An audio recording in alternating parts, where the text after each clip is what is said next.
How many of you have found yourselves needing something right now, and then you click a button on your phone and it appears 10 minutes later? Maybe it's takeout from your favorite place, or a ride to get you home, or a cleaner to deal with the disaster from last night. You can even find someone to put together your IKEA furniture so you don't give up and throw it all away. The on-demand economy has brought us something that seemed like science fiction just a few years ago. Whatever you want, whenever you want it, at the click of a button. It feels like magic, and that's part of the allure. The ease, the simplicity, the efficiency. One click, and there's a kale smoothie at your door, or ice cream, or weed, whatever you prefer. And I don't want to burst your bubble, but these apps haven't quite yet figured out how to magically teleport that kale smoothie to you. And it's okay if that's how you thought that it worked, because the on-demand economy has done a great job of hiding how it all works, which is part of the allure. But behind every order, every time we hit submit, is a cook, a driver, a shopper, or a helper. A person who's working hard to deliver seamlessly what's needed. So we all know that the on-demand economy is changing everything for consumers. What I'd like to talk to you about today, what we don't talk about enough, but I think we need to talk about, is how the on-demand economy is changing everything for workers as well. These simple applications are making life more complex for the very people who power them. How does this work? Let's take a look. This is Maria. Maria started as a freelancer at an Uber-inspired company a few months ago. Her job didn't come with contract or benefits, but the pay seemed decent.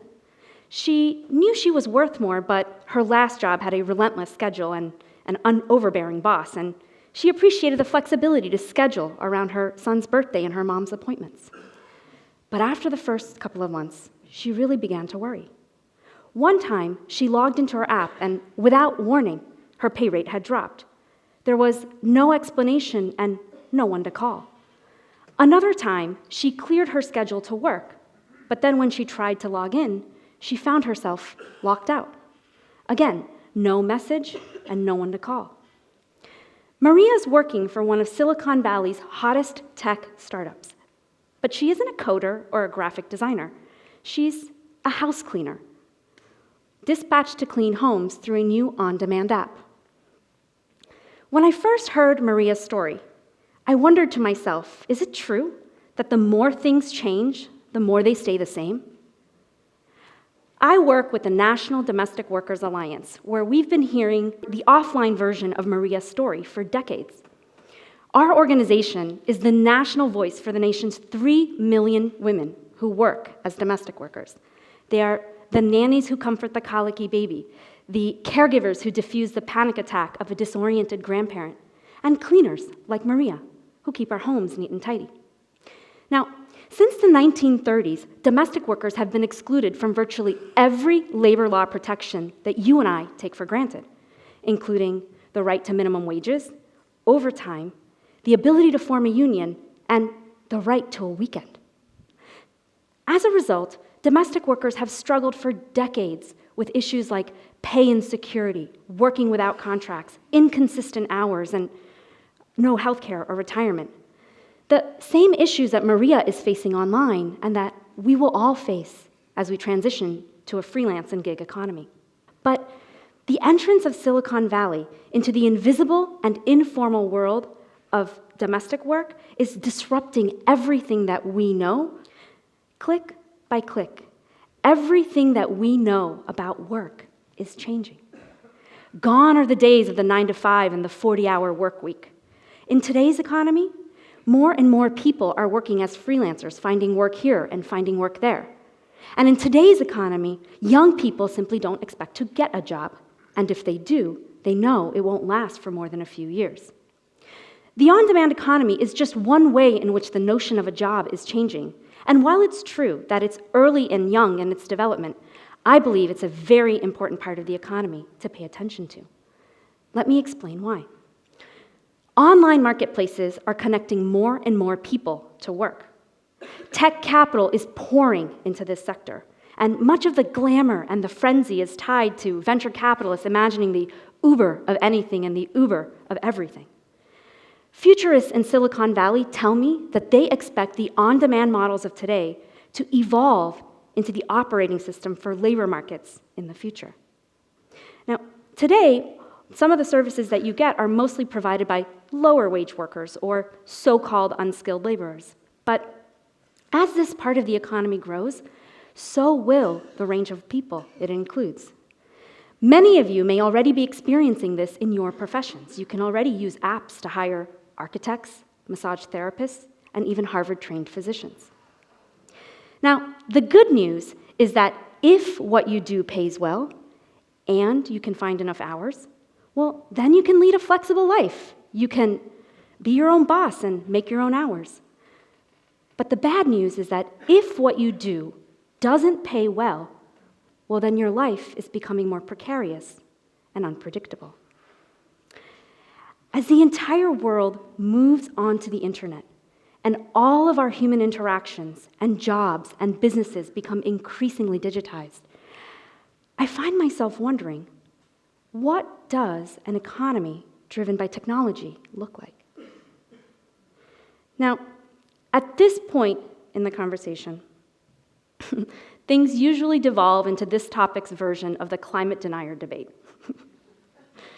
And, you've got folks, robots are awesome, no they're not, and then things devolve into a brawl like this. And the truth is, while it's always entertaining to be a part of that debate, I don't actually find it that productive. This is partly because from where I sit, it's obvious that apps are changing the lives of workers. But it's mostly because I think it's both foolhardy and naive to think that we could stop, or that we should even try to stop, the tide of technological progress. So, if that's the case, if these platforms are making a tectonic shift in the way that we work, and this new way of working is here to stay, then the burning question for me, and I hope for all of you, is who gets to decide the future of the way that we work? Who gets to design this new system? Which voices will shape the rules of the new economy? Is it the delighted consumers?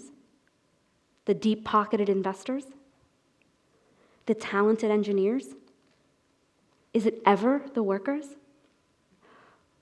Or is the question, in fact, what is making these decisions? Is it an algorithm? Over the last few years, we have seen companies sort through massive amounts of data to brilliantly solve for efficiency. The fewest clicks to a cleaning, the least number of minutes to get you home from the game, or the cheapest way to find the cheesiest grilled cheese sandwich after midnight. And that's amazing. But what we haven't yet seen is companies effectively solving for equity. What I worry about as I watch domestic workers move out of the shadows and onto the internet is whether their well-being and the well-being of all workers is part of the equation. Some of today's most troubling models only work by driving down wages and eliminating benefits. It's foundational to their design. Both from a business perspective and from an ethical perspective, this is fundamentally unsustainable. Yet, none of this is inevitable. It's important to remember that algorithms don't write themselves. People write them. And algorithms don't decide what to optimize for. People decide. So then, which people get to decide how Maria's future will be written? Which people get to decide how the rules for the new economy will work for all of us? Now, to be clear, this isn't about willful inefficiency or being anti-business. not at all. This is about naming trade-offs and constantly asking ourselves, whose problems is the tech revolution solving? And are we solving more problems than we're creating? Over the last year, I've talked to CEOs and workers, investors and professors. And given the sheer amount of intellectual energy, the ingenuity it took to invent the on-demand economy, I can tell you that I honestly feel optimistic about our ability to answer these questions. But the time to act is now, and the window of opportunity is closing. Technology's ability to rapidly and endlessly scale means that we must, at the heart of these new models, we must write algorithms that work for all of us. Because if we don't, then I fear that technology will codify inequity at a greater pace and scale than we've ever seen before. But it doesn't have to be this way. It doesn't.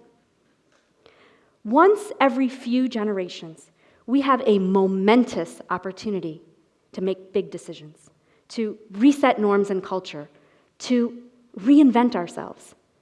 And while we're starting to see small activity in this part of the economy to do that, what's really missing in this moment is an overarching framework, a set of guiding principles to help us understand how we want the future of work to work. In business and in manufacturing and technology, organizations rely on specifications to establish a set of common standards or language or interoperability. And these specifications often describe what a system should do, not necessarily how a system should do it. I believe that we are at the exact right moment to develop and advance a set of values-based specifications for the new economy. A North Star, a roadmap, a set of guiding principles on how the new economy can work for all of us. What would it mean to have specifications that go beyond efficiency, price, or ease of use? How could we solve for compassion, dignity, or fairness? What would it mean to write algorithms that truly optimize for the way that we treat one another, the way that we connect to one another? And what would it mean to write algorithms that sustain the very people that sustain us? What could such specifications look like? And how do we write them into code? At this point, I don't think we have the answers to these questions. The DNA of the on-demand economy is still being written as we speak. But what I do know is that each and every one of us can and must be a part of shaping the answers to these questions.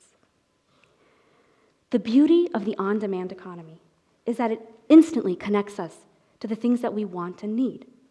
But the truth is, we've always been connected.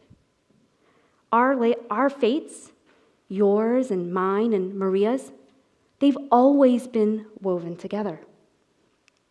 And so, if we're changing almost everything that we know about the way that we work in the face of unprecedented technology, let's also rewrite the rules.